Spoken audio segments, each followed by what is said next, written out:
In our previous episode, we saw the sanitization booth and it was remarkable. Today we're here to understand from the cocoa bean farmer in the farm, Ugandan farmer, to industries like this. We have what we call the pink foods industries. They pick the cocoa beans and they add value to them. You and I, whenever we are done with foods, we want to take what we call dessert. And guess what? Pink Foods makes chocolate and other pastries where you and I can actually tap into.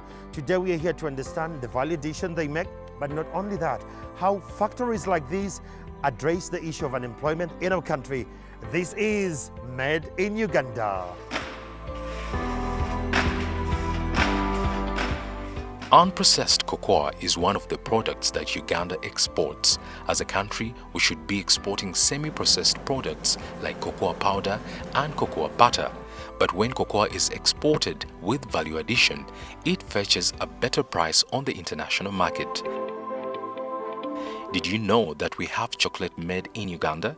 And oh, how delicious it is! The whole world has developed a taste for chocolate, but not all chocolate tastes the same.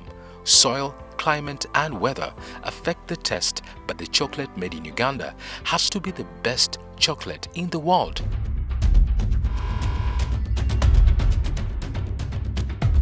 The source of this chocolate lies with Pink Food Industries. The starting point for this sweet chocolate is this cocoa farm. The journey of chocolate starts right here. Well, if you planted your cocoa seedling today, it will take you approximately between 3 and 4 years to start the harvest.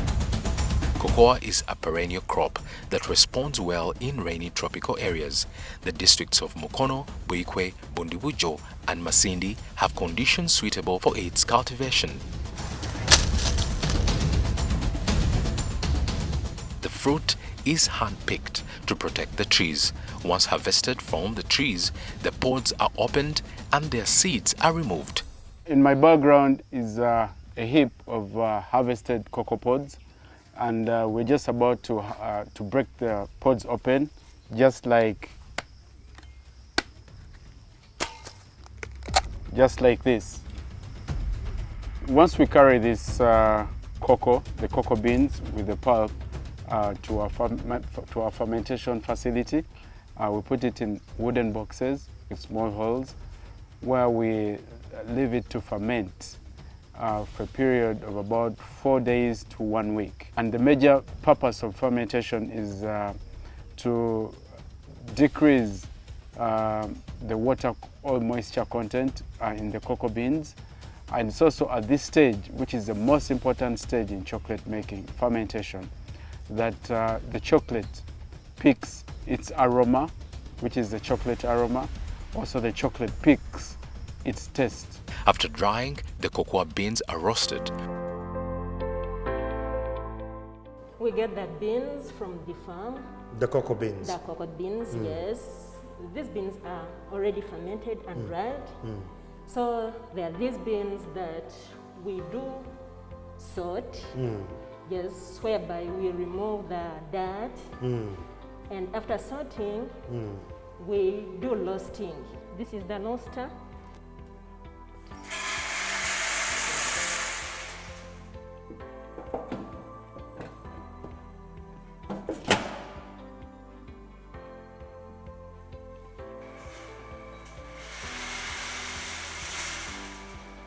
So now we are done with the roasting. As you can see, we are removing the beans from the roaster. There is a very big difference between the roasted beans and the unroasted beans. As you can see, the unroasted beans, it's too hard to remove the husk. But this one, the husk is cranky and it can be removed so easily, as you can see. So easy to remove the husk. Even the taste is very, very different. Roasting sterilizes the beans, enhances flavor, and makes the next step much easier. After the roasting, we do the crushing, whereby these roasted beans are crushed. Here? Yes. Here we power the beans. And this machine breaks them into smaller particles.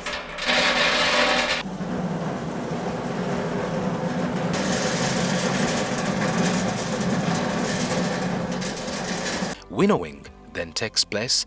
We go to this machine which separates the dirt from the beans. Oh. Yes, the one that have been crushed. yes, the beans that have been crushed. We put them here, then with this machine, it separates the pure cocoa beans from the husks. So this machine separates what we want from what we don't want.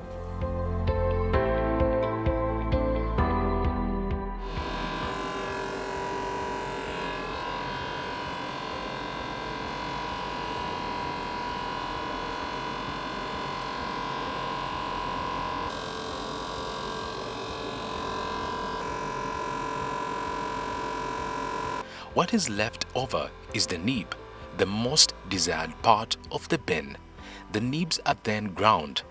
From there, we power in this meranger, which meranger grinds those beans. At this time, they're called nibs, not beans no more. So the meranger grinds them into small particles. It further refines it. The product. Yeah, it refines it to smaller particles. To that particle which is desirable, so that when you take the chocolate, you feel it smoothly on the tongue.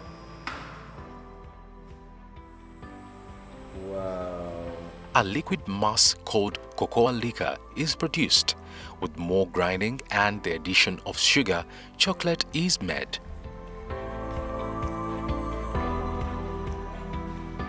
From the final machine, the refiner, there we put our chocolate in our bowls. Then we do tempering. We do it manually using these spatulas. Okay. Yes, using these spatulas. There comes also another problem. And that is Lacking a tempering machine. a tempering machine. Yes. So you do it manually. Yes. Yeah, we try to control the temperatures because at certain specific temperatures, the chocolate looks shiny. But failure to control those temperatures, the chocolate looks awkward and the taste does not come out well. So, once this is done, then it comes in here? Yeah, after molding, we power in our molds. These are our molds. So the essence of putting in this is to get these shapes, the dissolved shapes. Yeah, molds are there in different shapes. Yeah. So after you can package. Yeah, after powering this, we refrigerate.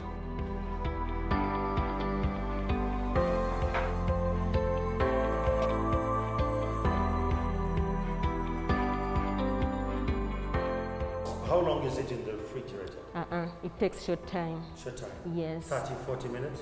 20 to, yes, to 25, depending on how cold the freezer is. Okay. Yeah.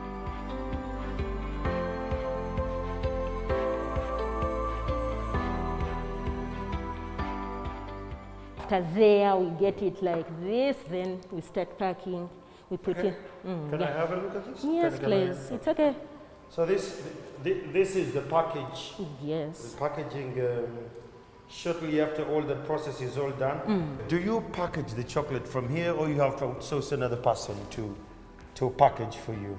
Yeah, we do the process of chocolate making, then we pack the chocolate ourselves.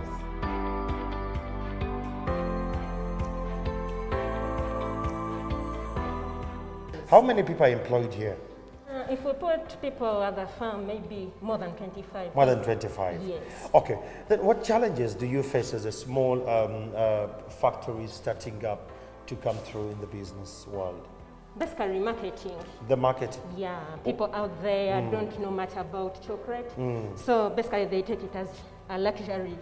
Okay. So when you tell him that we sell this bar at like 7,000, and he can be like, hey, that's too expensive. much. Yeah, but taking the value of the chocolate we make, it really deserves it. It really deserves it. Yeah, yeah. Wow. And the powder, do you sell the powder as well? Yeah, we also make the powder and the butter. Yes. The butter, you sell it to companies that deal in? That deal in cosmetics and other confectionaries. Do you use the same machines to make the butter? No, please. That is different. Yeah, Perfect. it is different. So from the cocoa beans, we have a final product of chocolate called the dark chocolate Uganda. Kansime, Yes, why please. should someone take your product? Why should someone buy and be proud to, buy dark chocolate Uganda? Yeah, thanks for that question. Very many people have a belief that Ugandans can't make very good and nice products, but that is very wrong. Proof. Yeah, yeah. This chocolate of ours, first and foremost, it's delicious. Yeah. The All taste- chocolates are delicious, my friend. Yes, but taking health part of it, ours is healthy because it's pure organic. Okay. The materials we use to make this chocolate is pure made from here because in the milk chocolate we put the milk, the cocoa beans from here, the liquor, and the butter we make ourselves. That's all. So that means that really putting the things we know makes it very, very far better from other chocolates in the market. So, consumer here makes it much more clear that one thing you need to know is that when you're buying a chocolate like this, it's not just about buying something that is just in the market. You're buying something very organic, proudly made in Uganda. And not only that, the linkages and the value addition it adds to Ugandans in the issue of addressing innovation, but not only that, addressing the issue of unemployment in the country. When you buy dark chocolate Uganda, you're supporting the ecosystem of addressing the prosperity Uganda needs. And well, that brings us to the end of today's episode about a chocolate. We have learned quite a lot how it's done, but one beauty about it is that the bean to a bar of chocolate, now we understand how it's made by Ugandans. So if you're one of those who's traveling around the world, or you're a globe-trotting Ugandan, please make sure that you carry yourself one of the dark chocolate Ugandan made by the African chocolate. Not only that, government needs to actually invest in more small-scale, industries and factories of the kind by Ugandans so that they can scale up and employ more Ugandans. But not only that, that they can adequately use the natural resources we have, coming from one of the biggest Pearl of Africa cocoa plantation here by Ugandans. So if you're one of those who love chocolates and you love traveling around the world, if you don't love milk, they have one. Without milk, you can actually have one. And those of us who love milk, we have one milk chocolate Ugandan. Buy this from your closest supermarket or retail shop. Not only that, tell your friends about one thing made by Ugandans, promoting Ugandans and employing Ugandans. This is Made in Uganda. See you next time. Get one of yours.